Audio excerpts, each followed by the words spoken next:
Good afternoon, ladies and gentlemen. Welcome to the Pentagon Hall of Heroes. Today we pay special tribute to Brigadier General Thoms on the occasion of his promotion to Major General. The host for today's ceremony is General Retired Robert B. Brown.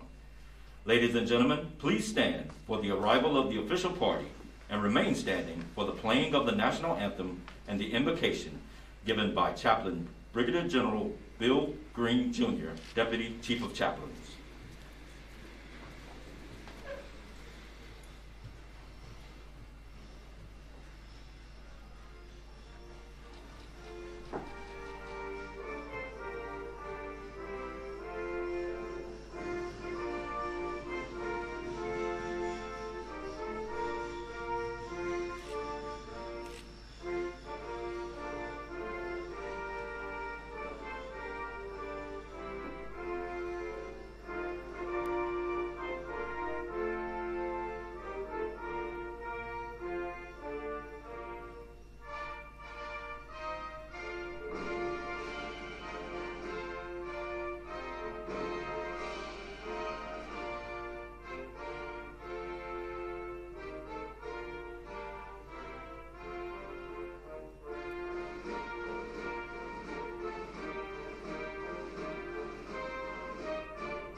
Please bow with me.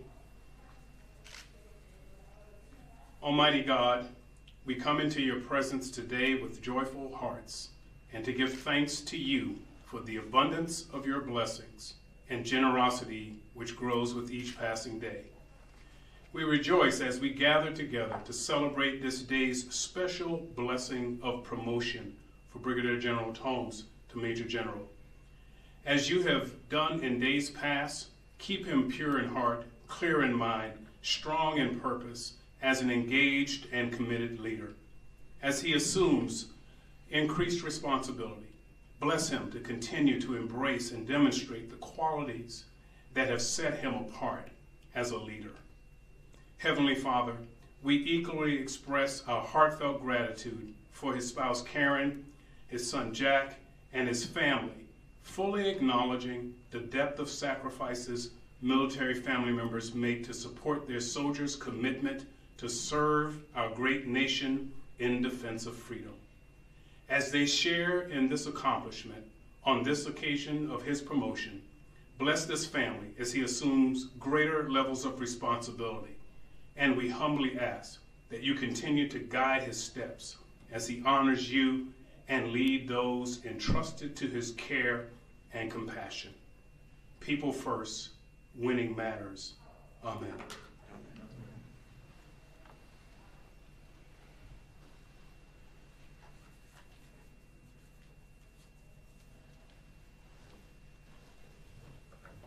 Ladies and gentlemen, please be seated. We would like to take this opportunity to extend a sincere welcome to our distinguished guest. Please hold your applause to after all the names have been read. Joining us today are Lieutenant General John Morrison, Deputy Chief of Staff G6, Colonel Retired Bruce Backus, former commander of the U.S. Army Command and Control Support Agency, Colonel Retired John Wright, former commander of 1st Signal Brigade, Colonel Retired Timothy Deedy, former commander of 1st Brigade, Great Lakes Division, 75th Training Command, Lieutenant Colonel Retired Karen Riggs, Joint Staff J5, Assistant Deputy Director for Western Hemisphere, Lieutenant Colonel Retired Kathy Brown, West Point, Class of 1984, Lieutenant Colonel Retired Robert Keating, also West Point, Class of 1984. We're extremely pleased to welcome Brigadier Thoms' family joining us today. His wife Karen, his son Jack, his sisters Julie Albrecht and Jennifer Harper, his nephews Philip and Thomas Harper, and joining us virtually is his mother, Dorothy Thoms. We also want to welcome all of the general officers, senior enlisted non-commissioned officers, senior executives, active and retired, friends, colleagues, and special guests who were able to join us for today's very special occasion, both here in the Pentagon and those joining us virtually. Welcome.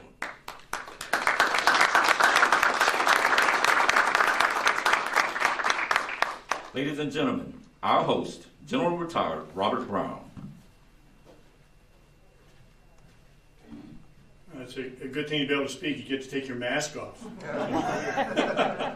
Well, welcome everybody. I want to start welcome our distinguished guests, and just so terrific to have so many former commanders, Larry's, and obviously family members. I'm going to talk a lot about you, and then classmates from West Point. That's pretty awesome as well.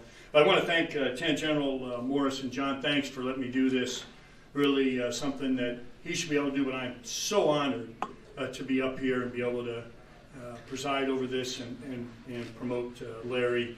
So well deserving, a great Army family, a great team, and I had the honor of serving with them closely in the Indo-Pacific there, and really just enjoyed every second. So I'm really, truly honored. Thanks, Larry, so much.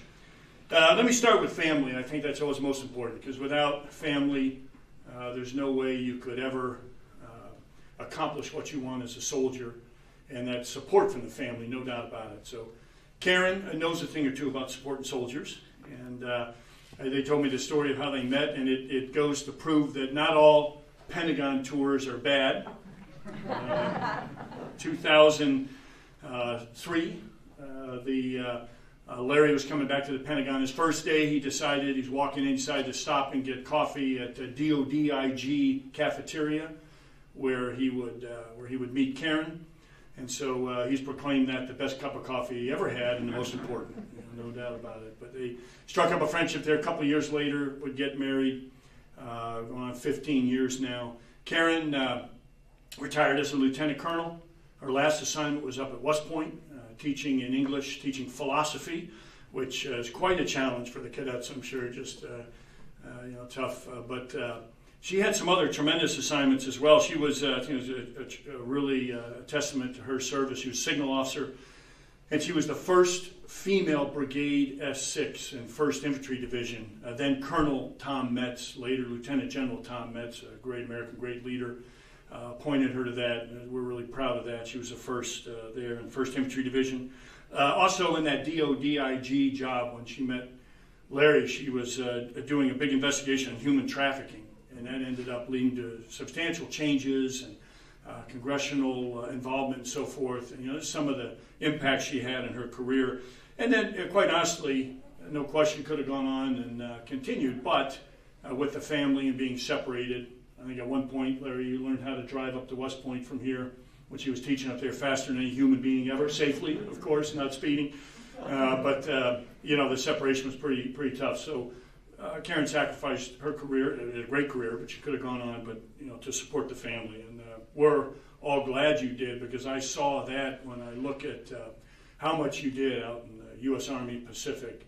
One of the things, there's a tremendous organization that's been there, over 50 years, the Spouses Club that runs a thrift shop at Fort Shafter. And it raises money for scholarship for military kids and then to help families in need. And they were really hurting. And quite honestly, I remember my wife Patty, and boy, we need somebody who can help them, who can bring this organization back. And it's not going to be easy. And Karen volunteered for it, and I know we're forever grateful, because she turned it around, and a lot of kids are benefiting today, a lot of families are benefiting today from Karen, from your work. So thanks so much. It's been like that every single job.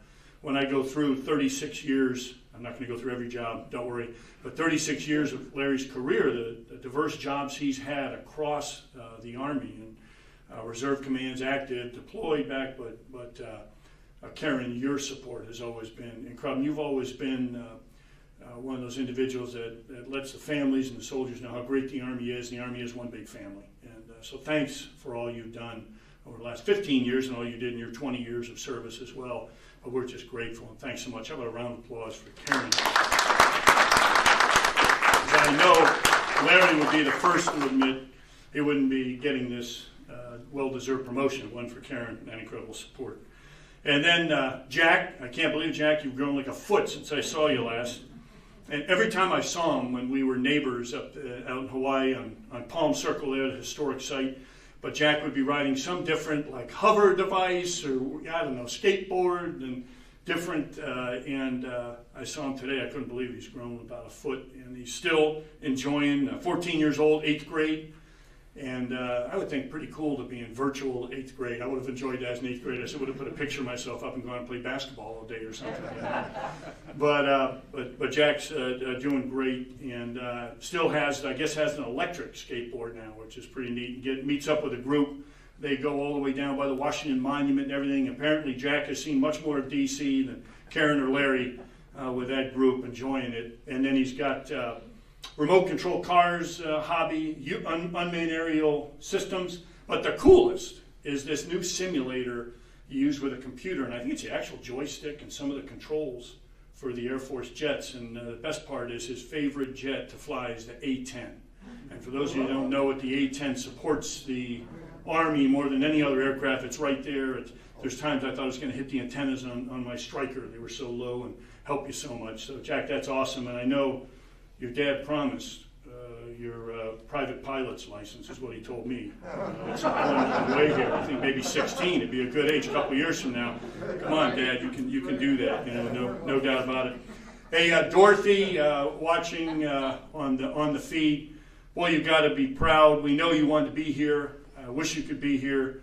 We were just talking about you a few minutes ago and the incredible influence on Larry. But thanks for watching. Thanks for all you've done for Larry and continue to do for the family.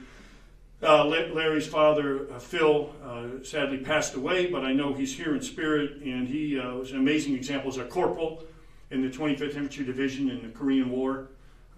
And he would have been proud.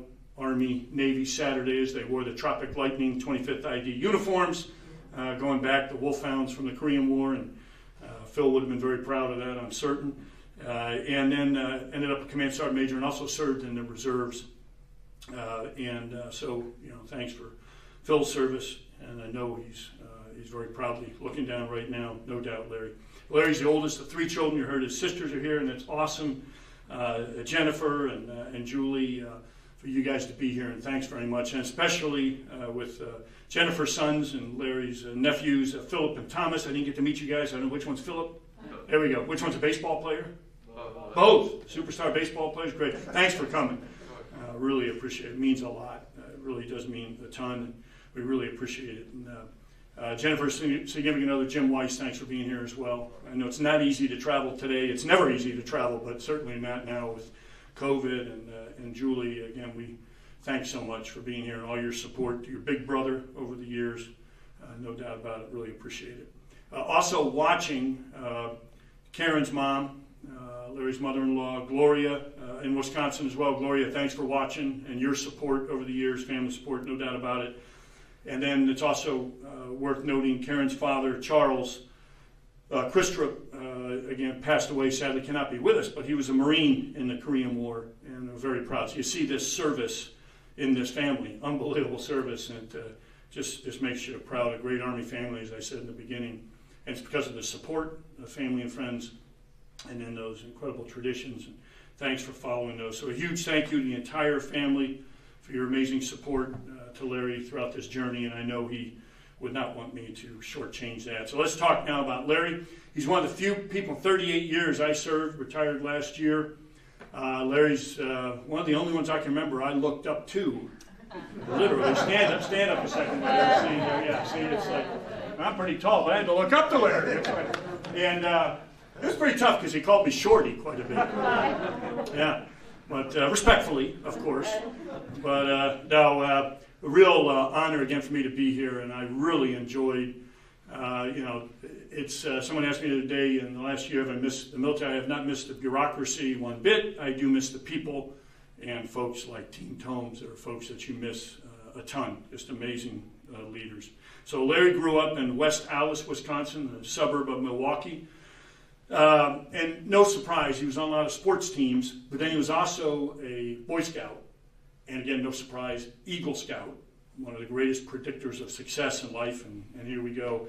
And he had a tremendous scout leader who was a World War II Marine that taught him. He gave him tough missions. He empowered the scouts, and he really got a sense of this wanting to form a team, selfless service, the things that they did. So it's pretty neat that really started to spark his interest. But then his dad, as I mentioned, was in Korean War, but then was also in the reserves.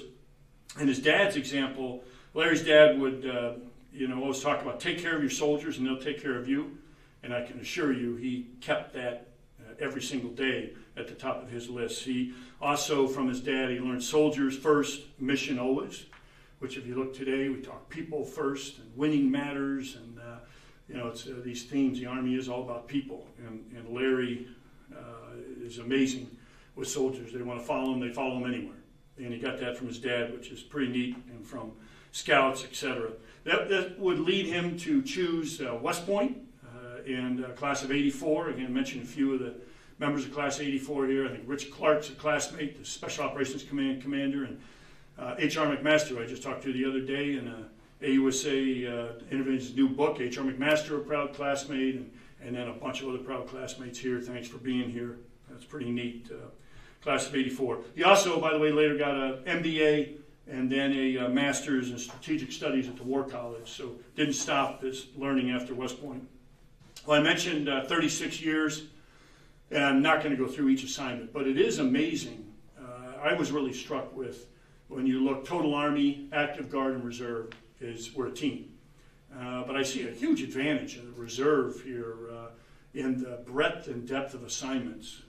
That when you look at Larry's time that he's had, serving at the tactical level, which we consider division, 2-star command and below, operational level with a generating force, Army service component commands, theater enabling commands, those type commands, operational level, and then the strategic level, where he was on the Joint Staff, who's up here currently on the Army staff before in the Army Operations Center, working all those levels, and it's pretty impressive. His first 3 tours over 8 years, he was over in Germany with 1st Armored Division.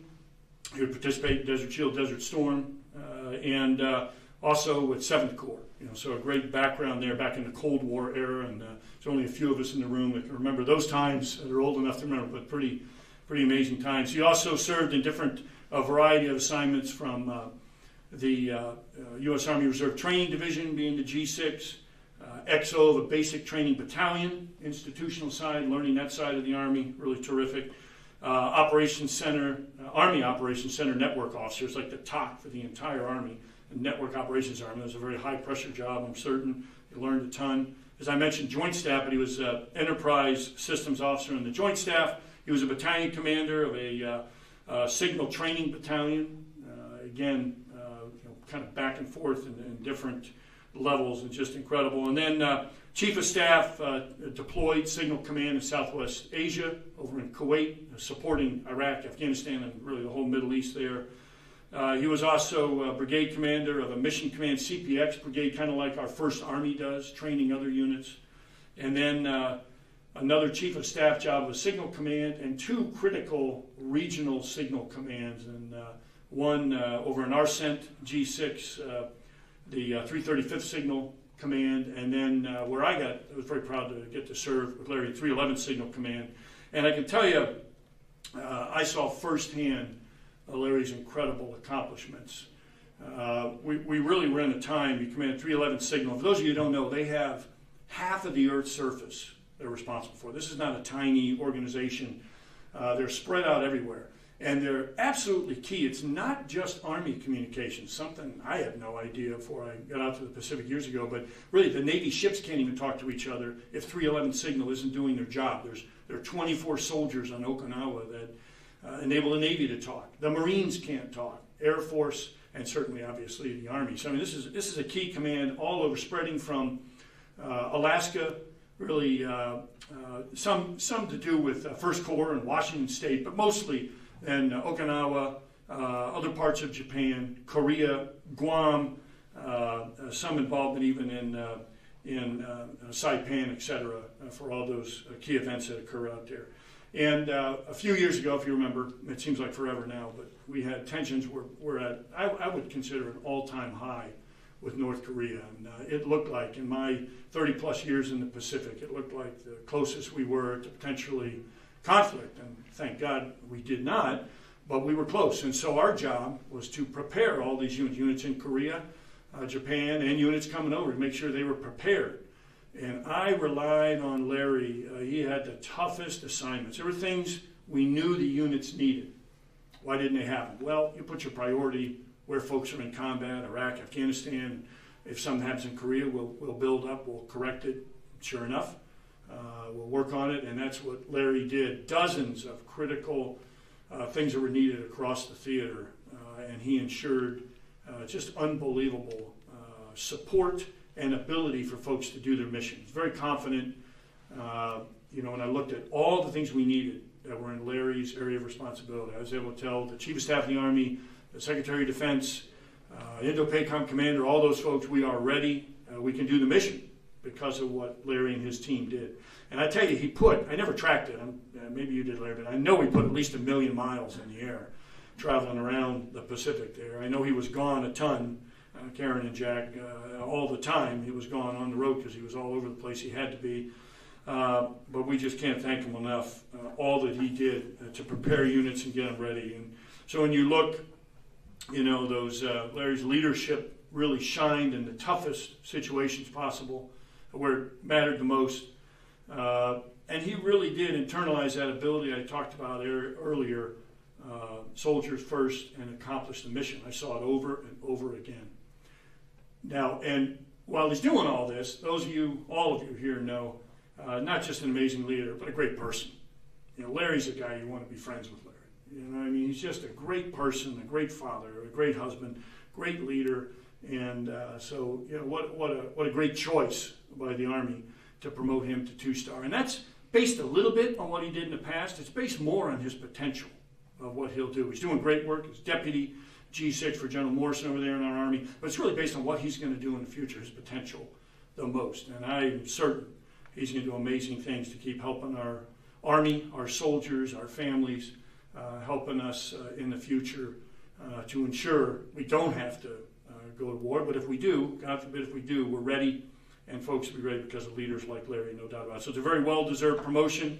And again, Larry, thanks for allowing me to do it. Really proud of you. So we'll get up here and publish the orders and get on with making sure. Now, one thing I'll tell you, he looks very young, handsome, Brigadier General. He's going to look very old shortly. As a 2-star, instantly, he's an old Major General. But that's okay. All right, if you publish the orders. Will the members of the Thoms family who are participating in the promotion ceremony please come forward?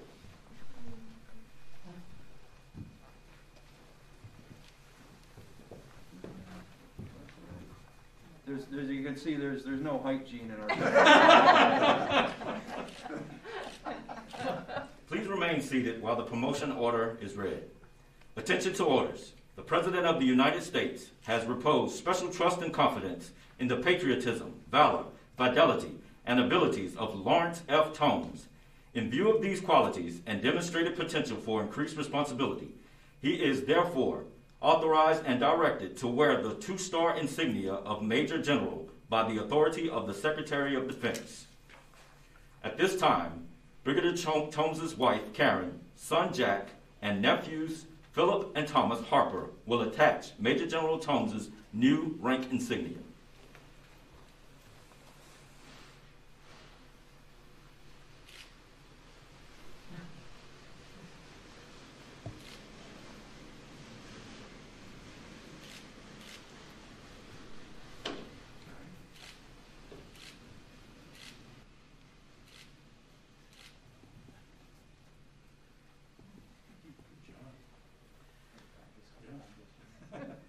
General Brown will now present Major General Thoms with his certificate of promotion.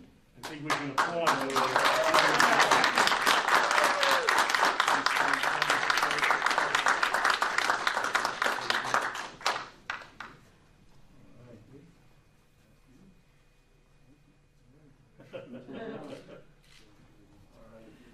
The citation reads, "To all who shall see these presents, greetings. Know ye that reposing special trust and confidence in the patriotism, valor, fidelity, and abilities of Lawrence F. Thoms, I do appoint him Major General in the United States Army Reserve to rank as such from the 26th day of October, 2020.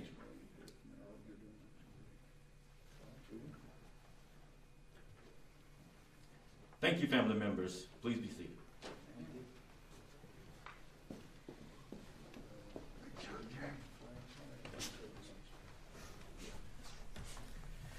Major General Thoms will now recite the oath of office. Although it is not required by law, it is a tradition that officers recite the oath of office upon promotion. He has requested that General Brown administer that oath. Please raise your right hand and repeat after me. I state your name. I, Lawrence F. Thoms, Having been appointed an officer in the Army of the United States having been appointed an officer in the Army of the United States in the grade of Major General, in the grade of Major General, do solemnly swear do solemnly swear to support and defend the Constitution of the United States to support and defend the Constitution of the United States against all enemies, against all enemies, foreign and domestic, and domestic, that I will bear true faith that I will bear true faith and allegiance to the same, and allegiance to the same, that I take this obligation freely, that I take this obligation freely, without any mental reservations without any mental reservations or purpose of evasion, or purpose of evasion, that I will well and faithfully that I will well and faithfully discharge the duties discharge the duties of the office upon which I'm about to enter. of the office upon which I am about to enter. So help me God. So help me God.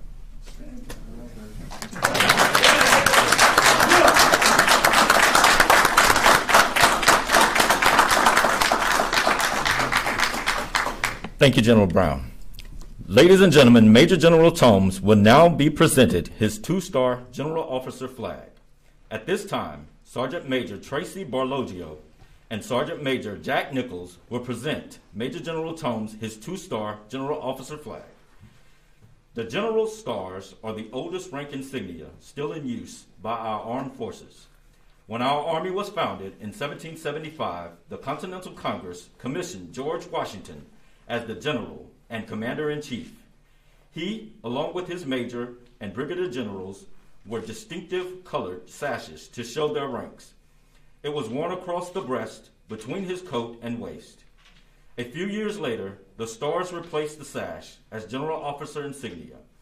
On 18 June 1780, a directive prescribed that Major Generals would wear 2 stars and Brigadiers would wear 1 star on each epaulet. George Washington might have chosen the stars because the French generals and admirals wore stars in the war. Another story is that the stars of our new flag inspired him. The original flags authorized for general officers were boat flags, scarlet in color. They were first authorized by the War Department in 1903 and expanded in 1923. General officers are issued 2 flags, 1 flag with fringe for indoor use and 1 without fringe for outdoor use. Ladies and gentlemen, I have the honor of presenting the newest Major General in the United States Army, Major General Lawrence F. Thoms.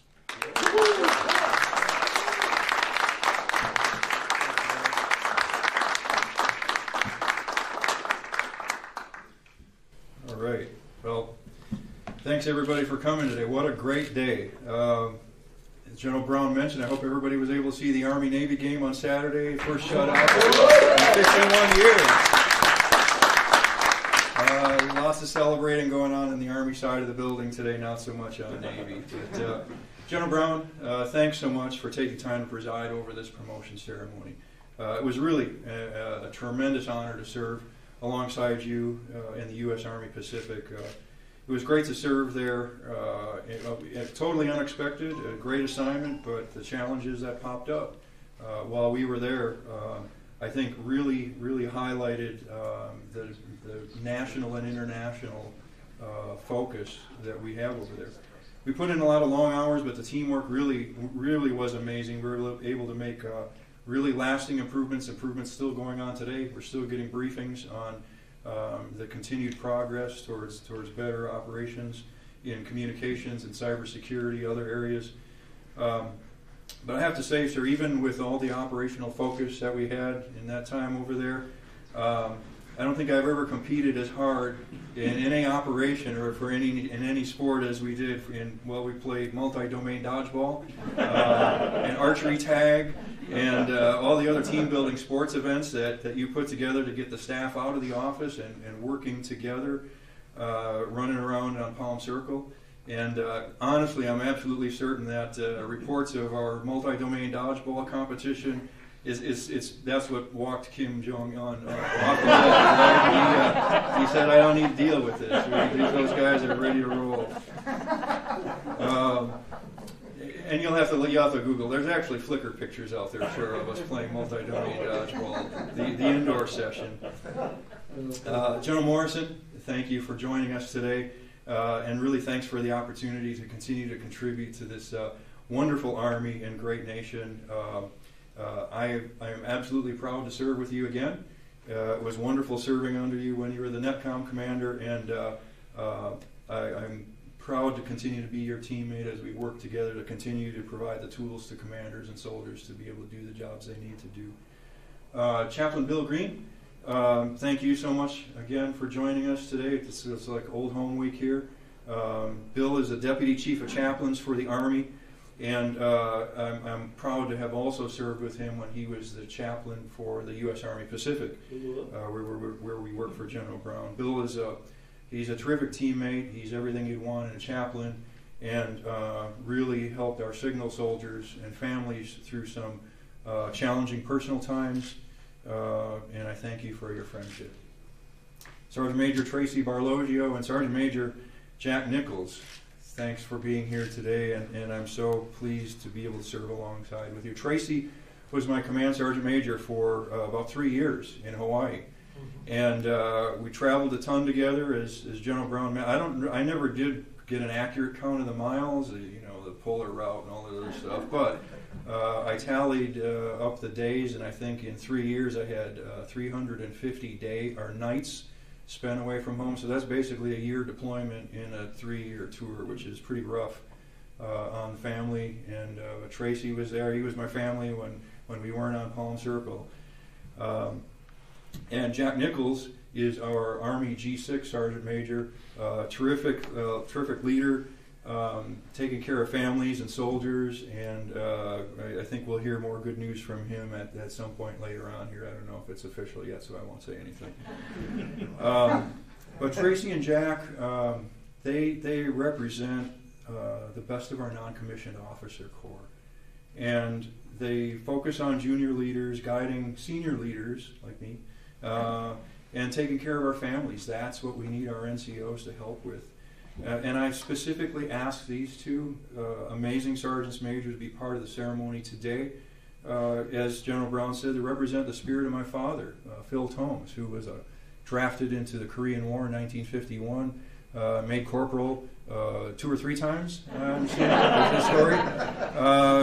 But got out, decided he really liked the camaraderie and the sense of mission with the Army, stayed in the Army Reserve, and rose to the rank of Command Sergeant Major. So we had different conversations around the dinner table than many of my West Point classmates grew up as sons of officers, sons and daughters of officers. So we had very different conversations than probably very focused on different aspects of the Army and what the officers did. But in any case, Sergeant Major Barlogio and Sergeant Major Nichols are also here representing my father, but also kind of sharing some of the camaraderie, the NCO spirit with a friend of my father's from the Korean War who was online, Mr. Louis Overmiller, served with my dad in Korea, and went to many reunions together with them. He was able to participate in my 1-star ceremony, and with travel restrictions joining us virtually. But Louis, thanks for joining us today, and I'm so glad that you could be part of the ceremony.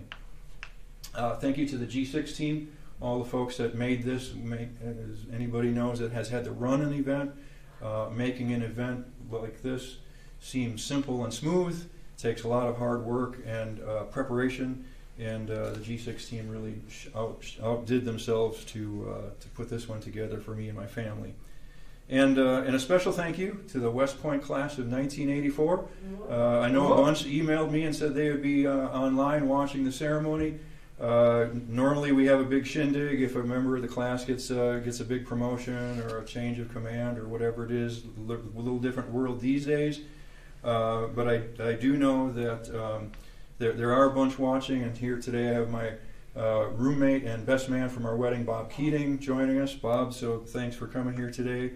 And Kathy Brown in the back, fellow signal officer from the basic course on, as well as cadet time and service in Germany and many other places. So thank you both for representing the best of the Corps. Promotions and milestones are wonderful times to reflect on where we've been as we think about where we want to go. And I find myself in that position, and I found myself in that position a few times in my career. I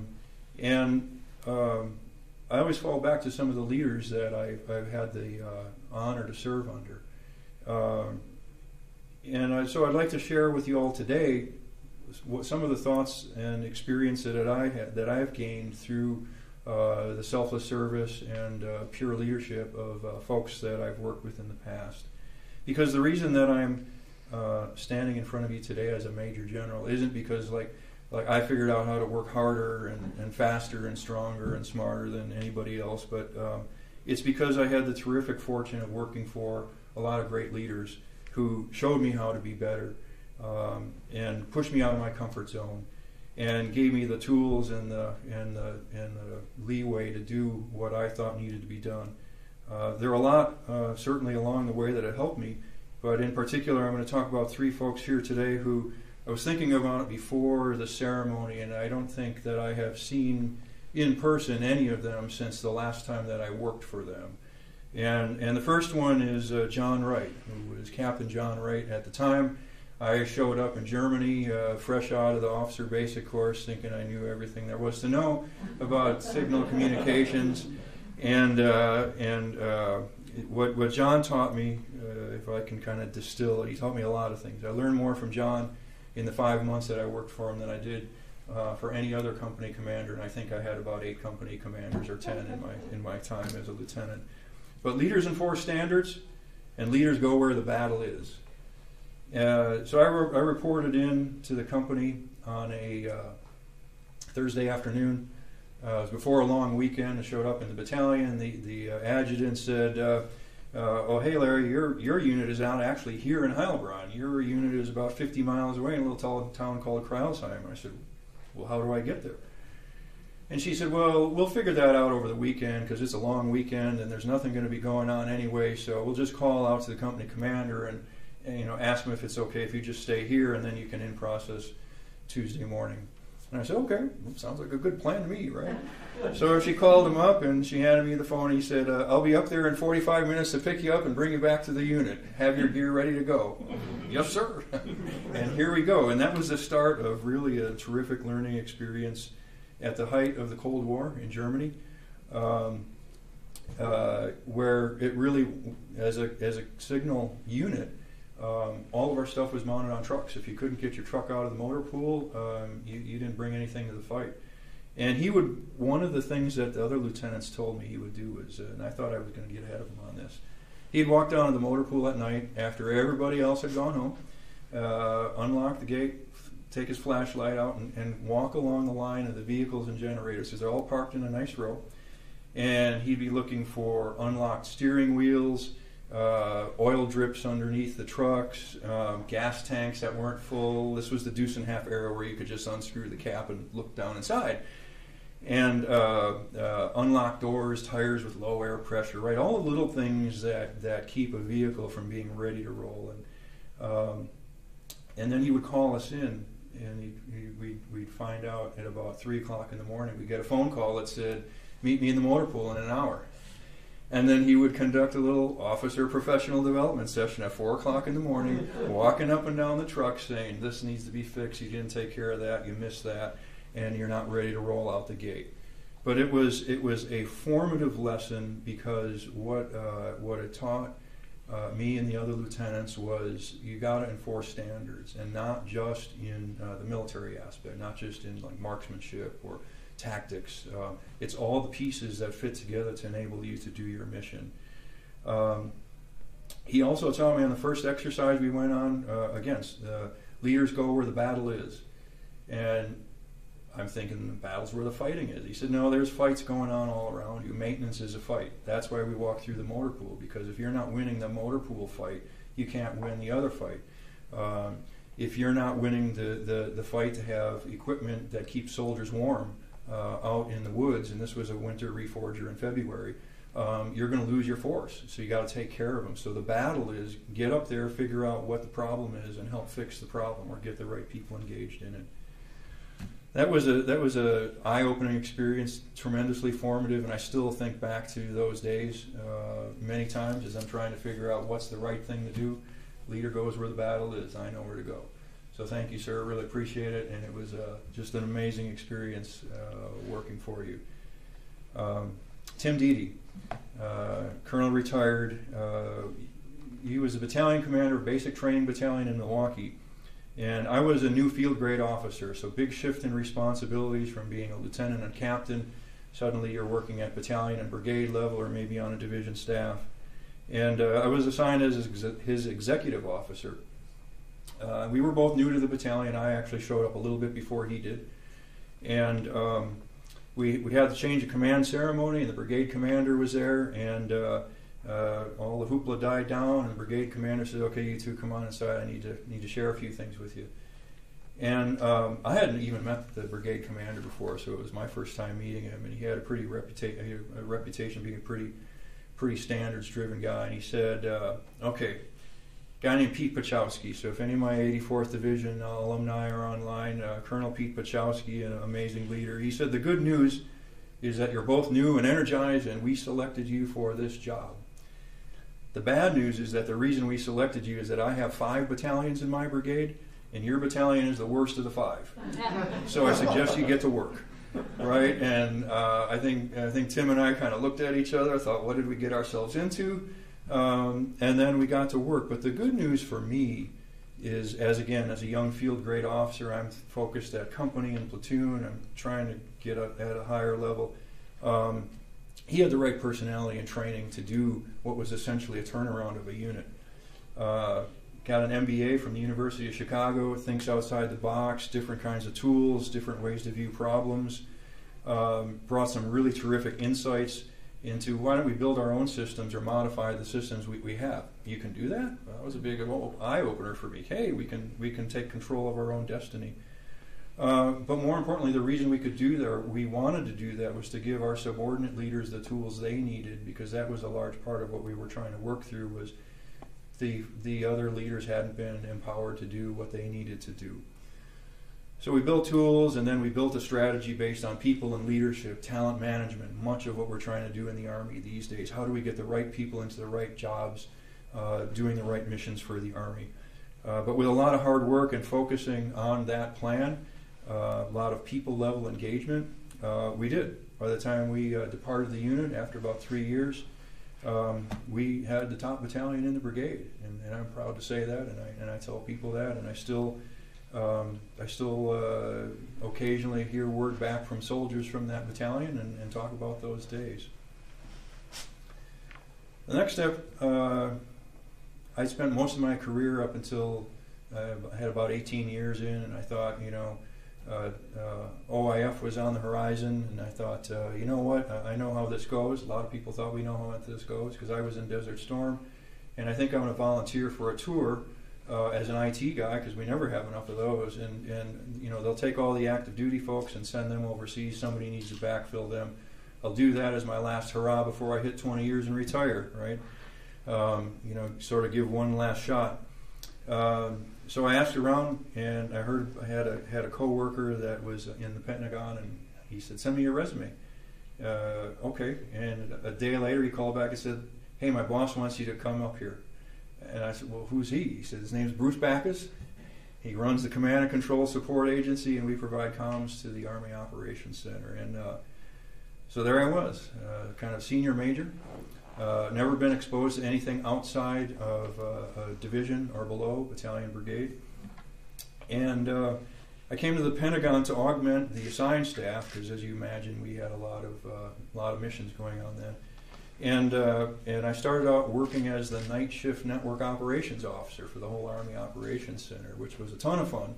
I learned a lot, and it had a great schedule of working 3 days on and 4 days off. I mean, the days on, we're working 16-hour days, and you go home and crash for a few hours and get back up and do it all over again. And after about 4 months of that, Bruce, I come into work one night, and Bruce said, "Larry, we got to get you off this night shift. I need you on a day shift. Find somebody to replace you, and you need to come to work." And so I did. I found somebody to replace me, and he said, "I got some hard work for you." And it turned out it really was hard work. We were, at the time, invested in trying to come up with a way to automate, just to summarize it, all of the orders flows to get people and equipment overseas, all of the messages that had to coordinate. You think about email at a corporate level, defense messaging system. I'm sure you remember that one, Bruce. And so he said, "We got to get this thing in. We've been told it's got to happen. We're way behind schedule." And unfortunately, as we kind of quickly found, the system was flawed. It wasn't the right fit for the Army. It looked great on paper, and some other organizations could use it, but it was just terrible for the Army. And so my job, and again, I've never been outside a division, was helping him convince senior Army leaders that we needed to dump this thing, right? And it was like, really? I can say that to generals? But much of the convincing that Bruce had to do was based on work that I did. So it became pretty common for him to pull me in his office and say, "All right, Larry, come on, I got your report, or I got your slides. We're going to go upstairs to the G3 of the Army and show him this, and so he can sign this memo that says we need to not do this." And when you're a major, that's kind of daunting. Your work is, we're going to walk it upstairs to the G3 of the Army. He's going to sign it. But what carried the day is he was so confident in the work that I did, and so energized about it. This is a guy who, when there was a problem, immediately was moving to the battle. And I knew I had his complete support, and that was a significant confidence builder, and it really did make all the difference in the world as we advocated for what was right for the Army. And so thanks, John, Tim, and Bruce, all three of you. I have not seen any of you, I don't think, since I last worked for you, which in John's case was 1985. But I'll tell you that you are such terrific examples of leadership and of learning fundamental lessons of how to lead soldiers and how to take care of the mission, that I still think back many times to those days. And I use those examples and many others as I do my own leader development sessions. And I truly do owe my success in the Army to these folks and more, but they're debts I can't repay, and I know I can't, but instead I can pay them forward, and that's what I try to do. Use their guidance every day, mentor soldiers, pull in NCOs onto the team. Here in the Pentagon, a lot of DA civilians pull them onto the team because they are key and amazingly talented folks that in many cases guide the military through what we need to do.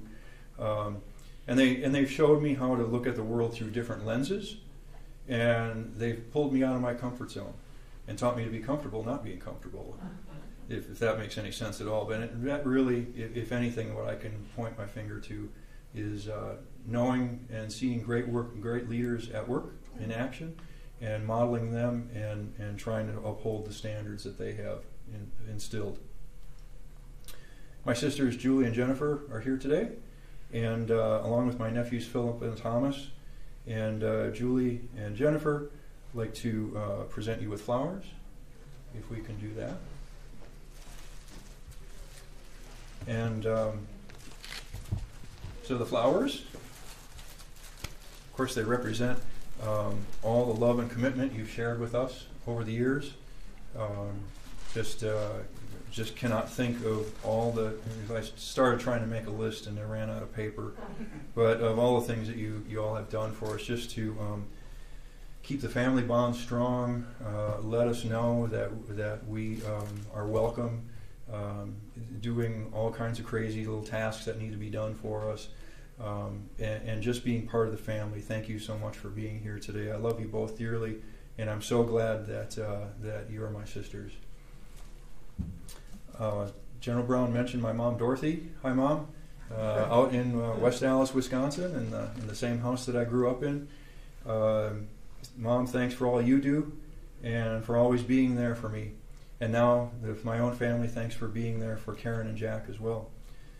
You are absolutely one of the most principled and disciplined people I know. Not the kind of discipline that we maybe think of in the military, but the discipline of stick to it, use perseverance, and get through the challenging times. And definitely the brains of the outfit. Definitely the brains of the outfit. My dad was a smart guy, but as he was smart enough to know to always kind of defer to my mom. So, a smart guy. But anyway, Mom, you were a wonderful influence on me, and really have been a lifelong role model. Sorry you couldn't be here in person today, but I'm glad that you were able to be here in the Pentagon when we did my promotion to Lieutenant Colonel, and Dad got to be here, and it was a special occasion. So thank you so much, Mom. I love you, and I keep trying to do my best to let you know that I've learned the lessons that you taught. It's my son, Jack. If I had a spotlight, I'd shine it on him right now, just because it would be embarrassing. But thanks for all the great ideas that you have. I don't know where you come up with them. Well, actually, I do. It's from YouTube videos and TikTok. And for all the interesting projects we do together and all the funny jokes and videos that you send me and share with me. And I really am proud of you. And I'm happy that I get to grow and learn alongside of you. And everybody that's a parent knows that it's kind of like your second childhood as you get to go and do all kinds of things with kids as they grow up. But you know, really seeing you try new things and master new skills, it inspires me every day to try something new. I figure if Jack can try something new, I can try it too. I haven't tried skateboarding, and I'm not getting on the electric skateboard, but I do try a lot of things that he does. And thanks for all the great experiences we've shared together, and just wanted to let you know that I love you, and I think I have a little special gift for you as well.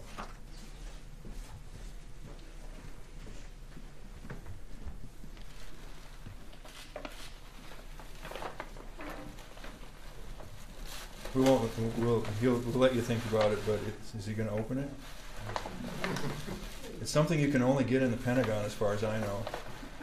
Yeah, it's a chocolate hand grenade. And they told me make sure he's not taking it on an airplane. And I said, no, we're just driving home. And last, because it's the position of the greatest honor, all right, my wife Karen. So I'd like to start by presenting you with a beautiful bouquet of roses that represents my love for you.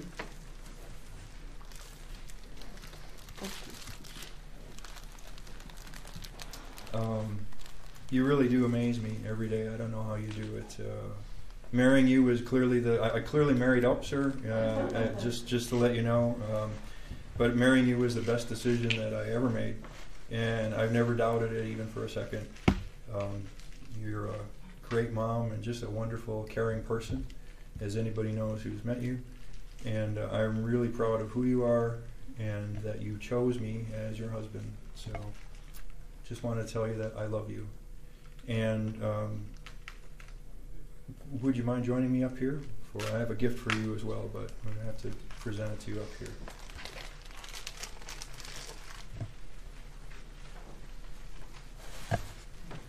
All right, so as General Brown said, Karen retired from the Army. She did 20 years and retired as a lieutenant colonel.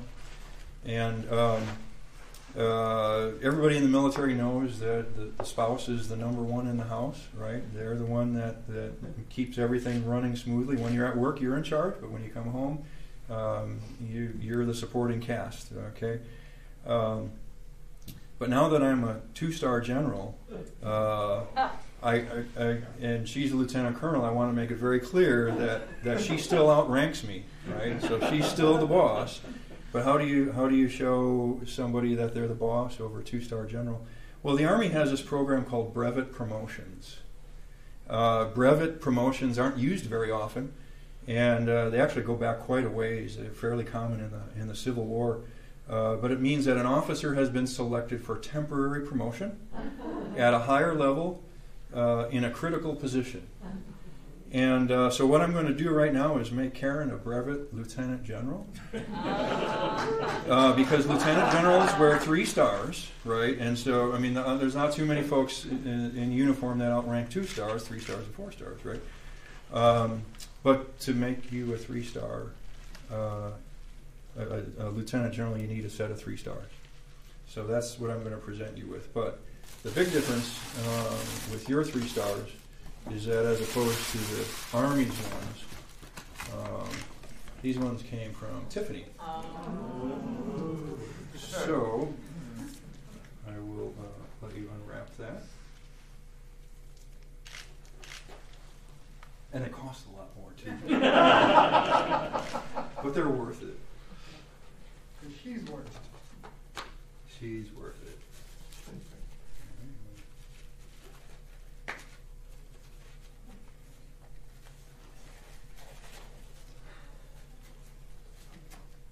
And they're a lot more stylish.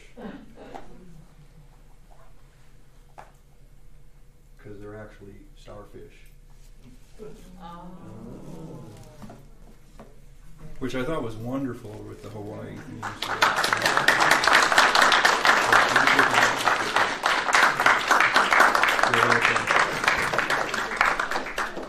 So, if I had my hat on, I'd salute you, but no. So, I'm just going to share one last thought. I know it's warm in here, and I did want to make sure that I acknowledge the terrific support and leadership that I've experienced. But this is a wonderful anecdote, and it's funny how you learn things from people who view the world differently than you. And in Hawaii, shortly after I took command, it's probably all 4 years ago now, at about a year time and grade as a brigadier general. And I was talking to a major about his career progression. And, I happened to make a comment that, I was nearing the end of my own career as we talked about career management. And he, stopped me cold. He said, "Hey, sir, you need to rethink that." He said, "Your career is not ending." He said, "Now that you're a general, you have opportunities every day to engage with the senior leaders of the Army and advocate for things that we all need that are not at general officer headquarters to do our jobs better." And it took me aback, and I thought about it, and I said, you are exactly right. I'm looking at this from the wrong side of the lens, and I took it to heart. And I think about that major's comment every day. As I drive into the building, I think, it's time to go work for the soldiers that are out there in the field. And I challenge myself to use the responsibility that I've been given to work every day to make a difference to our soldiers. And I saw that firsthand working for Major General Pete Corelli, who worked 18-hour days in the basement of the Pentagon when Bruce and I were down there, and many other leaders along the way. So I just wanted to share that as sort of a reaffirmation that, hey, when with additional rank comes additional responsibility, and I take that seriously. So thank you all for joining us here today, and every one of you means something to me, and I'm glad you're here. Thank you so much.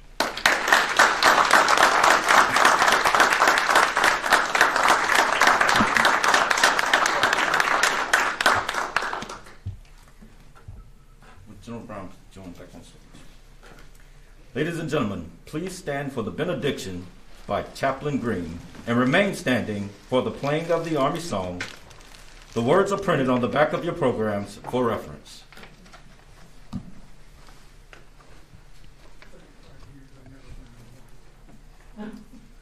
Please bow with me.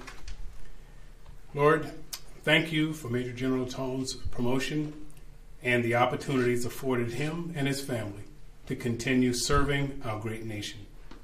We give thanks for what our eyes have seen, what our hearts have felt, and what our ears have heard. Now go with him and his family and bless them with traveling mercies. And now may each of you go in peace. Amen.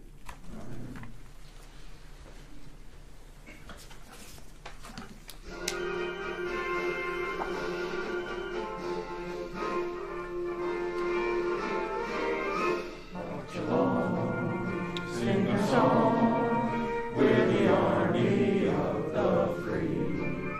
Count the brave, count the true, who have fought to victory.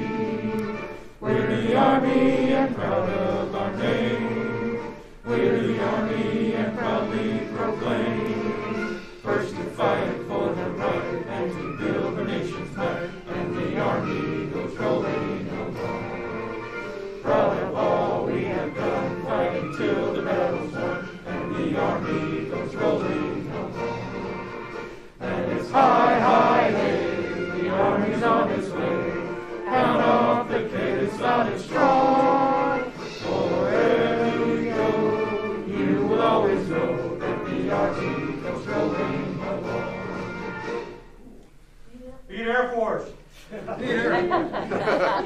Ladies and gentlemen, this concludes today's ceremony. As a reminder, due to COVID restrictions, there will not be a receiving line. On behalf of General Brown and Major General Thoms, thank you for attending.